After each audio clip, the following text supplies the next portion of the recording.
It is so great and wonderful that it surpasses human words. In a day of superlatives, tear-stained reunions, and hope, those words ring exquisitely and timelessly true. One might think they were spoken about these joyous images of Israeli hostages returning home after 738 days of Hamas captivity, or the return of Palestinians held by Israel. And yet, those words are not from this era. They were spoken by Golda Meir in 1948 upon the creation of Israel. Golda Meir became Israel's fifth prime minister, ruling during two of the most traumatic moments in all of Israeli history: the massacre of Israeli athletes at the 1972 Summer Olympics and the Yom Kippur War in 1973. When references are made, as they were frequently today, to the region's bloodshed and bitterness, these are but two examples. There are others, of course, Shabra and Shatila, and Gaza itself.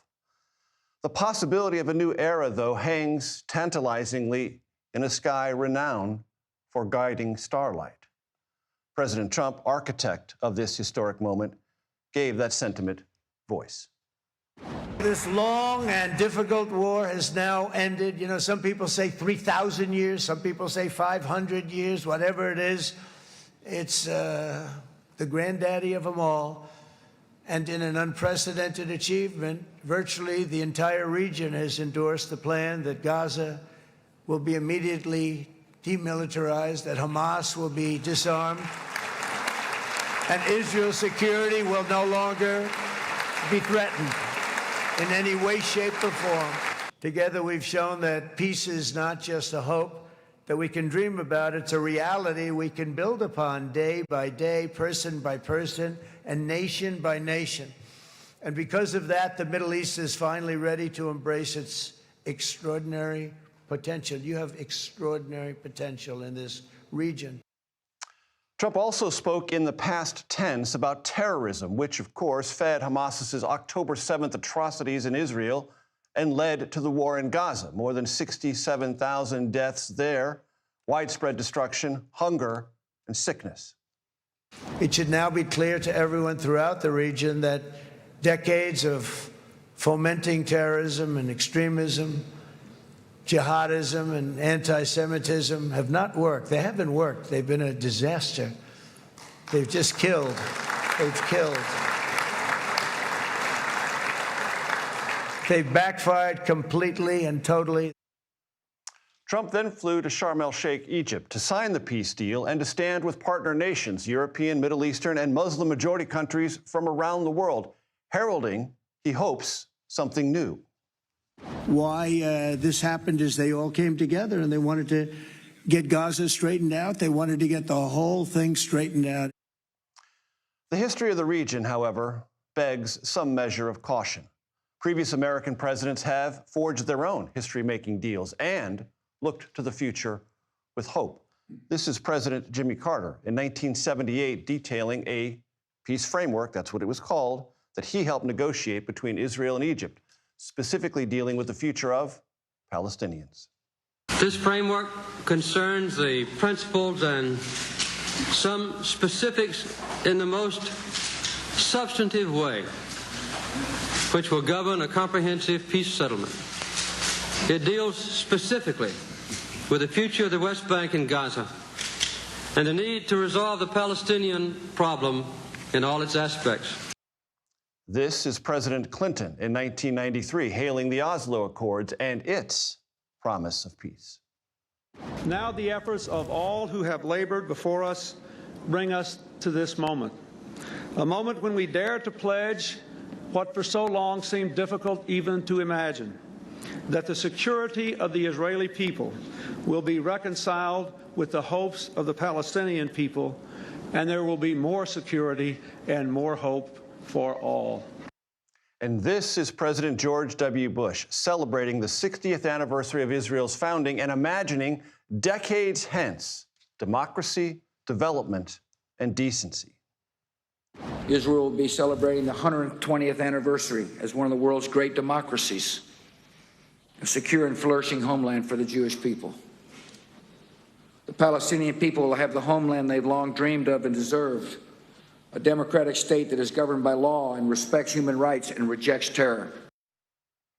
America has been nothing if not aspirational in the Middle East. The difference now, if there is to be one, is that Trump is betting on, relying on actually, other nations that have undermined previous efforts or merely sat indifferently on the sidelines to decide something new, to forge a new future, to turn possibility into actuality. We begin tonight with our Nancy Cordes, who is following the president in Egypt. It can only be described as a historic day. Nancy, walk us through what you saw. Well, the president at the beginning of the day, Major, arrived, as you pointed out, to a hero's welcome, but then he delivered a pretty specific message in his address at the Knesset. He told the members of the Israeli parliament, look, you've won. You are victorious. Now take your winnings and turn them into a better future, a safer future for your people. It is time to turn the page. Those words were no accident. This is a president, and in fact, this is a region that is so weary of this war, and everyone is looking to Israel and Hamas to stick to this deal that has been laid out, this 20-point plan that has been put forth by the Trump administration, and hew to the letter of that agreement. However, this agreement is still very vague in certain spots, a lot of details that need to be worked out. And that is why the president came here to Egypt to sit down with 36 world leaders and diplomats and talk through some of the stickier points of this ceasefire and what everyone hopes will be a more lasting peace. The baseline logistics, who is going to govern Gaza now? How will they go about forming a police force? Until that police force is formed, which troops are going to make up this international stabilization force that has been put forward by the Trump administration as a possible intermediate step? They began to scratch the surface on some of those questions, Major, but they are thorny issues that are going to take a while to work out. And there isn't a lot of time. No one wants to see Gaza in limbo. That's when bad things happen. And Nancy, did you detect in the president's words to Benjamin Netanyahu and his coalition government, hold together, stay beyond this deal, don't fracture? Absolutely, because, you know, as glorious as the reception was for President Trump today, the White House is well aware that if this ceasefire falls apart, no one in this region, at least, is going to be calling him the peacemaker president any longer. And so his legacy is dependent on this ceasefire holding and leading to a lasting peace. And we have seen ceasefires fall apart before. And so some of the things that they are discussing now that they hope will lead to a ceasefire that lasts is how exactly are they going to get Hamas fighters to lay down their arms? Who would they hand those arms over to? And how long can Israel keep some of its forces in Gaza before it has to withdraw altogether? Nancy Cordes, I know it's been a very, very long day for you. Thank you so very much. I appreciate it. CBS News reporter Haley Ott joins me now from Tel Aviv. Haley, I'm so glad you're with us. Tel Aviv is an enormously important part of this story. Tell my audience what it was like there today. It had to have been electric and full of all ranges of emotion. It was. We got to Hostage Square before dawn, and there were already, I would say, about 100, if not more, people there. And they just continued flowing into the square during the day. There have been a number of partial hostage releases before, but what happened today was unlike any other day, and people were excited. They were hopeful. They were also cautious and wanted to protect their hearts in case something fell through at the last minute. There were two moments where hostages were handed over and eventually taken into Israel. People together at this point, hundreds and hundreds of them were watching the news on screens, and many were crying, some were dancing, some were singing. The The choreography was different than in other handovers. There wasn't any big ceremony inside Gaza put on by Hamas that we've seen in other handovers. So it was just word that we got from the Red Cross, from the IDF, that now the living hostages had finally been brought home. And when I asked how people were feeling at the end of the day after all of this had happened, pretty much everyone told me that they were still processing. They were obviously very relieved and joyful and grateful to have the living hostages home. But this has been such a long ordeal that it's going to take a bit of time for it to really sink in. That processing inevitably will continue, Haley. And this day also had to be suffused with another sense that it was a bottom-up movement of those family members of the hostages to continue to pressurize the Netanyahu government to never forget and to do everything possible to bring them home, sending a signal not only to the prime minister, but to fractious elements of his coalition government to bring this day to pass. Yes, absolutely. And one really interesting thing in Hostage Square was the Prime Minister, Benjamin Netanyahu, spoke in the Knesset, in the Israeli parliament today, as did President Trump. Netanyahu's speech was not broadcast. So I heard that speech because I was live and hearing it, and I heard that he was applauded in the parliament, but nobody in Hostage Square listened to that speech. And you'll recall that over the weekend when U.S. Special Envoy Steve Witkoff was here and thanked Netanyahu, he was booed multiple times and had to finally ask the crowd to stop so that he could get on with his speech. President Trump's speech was broadcast over the televisions. The crowds cheered him. The crowds chanted, "Thank you, President Trump." So it was a really stark contrast in terms of who is being given the credit for getting this deal over the line. So very important, that context. Haley Ott, I'm deeply appreciative. Thank you. Joining me, Roger Carstens, former special envoy for hostage affairs under President Trump and Biden. Roger, thank you for your time very, very much. On that point that Haley just communicated, in Israel, President Trump is seen as the guarantor of this final release of the last remaining living hostages, not so much Benjamin Netanyahu. Is that how history will remember this?